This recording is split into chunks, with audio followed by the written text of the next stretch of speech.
report provides us with the opportunity to present the views of the European Parliament on both our relations to the United Nations and on the most pressing issues that the UN is dealing with.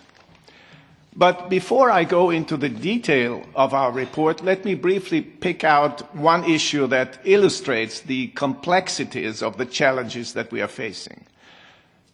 Just 2 days ago, the Security Council held a debate about what is most likely a chemical attack in Syria and how to react to these alleged atrocities.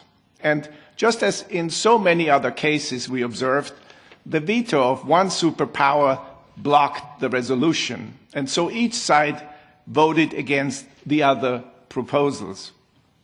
When the US and Russia are at odds, nothing moves and people keep on suffering. This is one of the calamitous consequences of the veto power, a mechanism that urgently needs reform.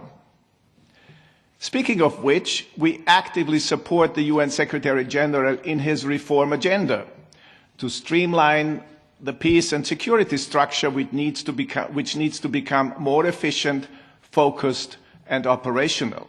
We also support the UNSG's effort in making a substantial change in order to align the UN development system with the priorities of the Agenda 2030 and the Sustainable Development Goals. Our report also urges to redouble the efforts to change the composition of the Security Council to better reflect today's world, perhaps through a permanent seat for the European Union. In order to be comprehensive, this year we refrained from calling each and every country where conflicts rage.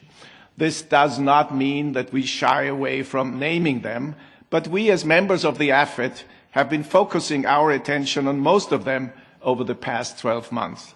Much to our regret, the same countries that we mentioned in our report on the 72nd session of the UNGA are still not seeing a peaceful solution of their conflicts.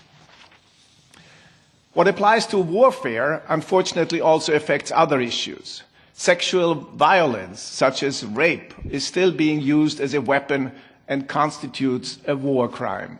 We therefore call for strengthened protection of women and girls in conflict areas.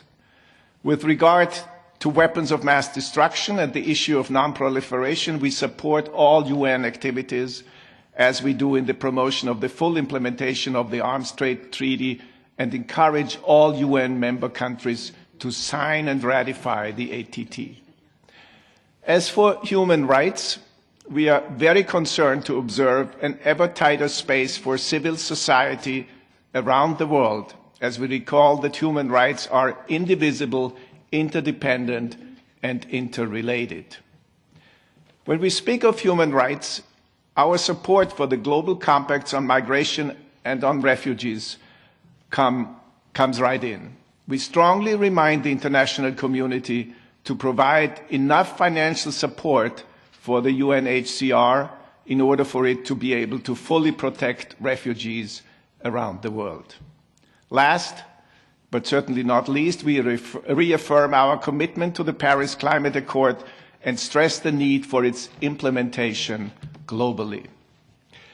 I'm looking forward to further recommendations during shadow meetings and want to remind you that the deadline for tabling amendments is April 25th.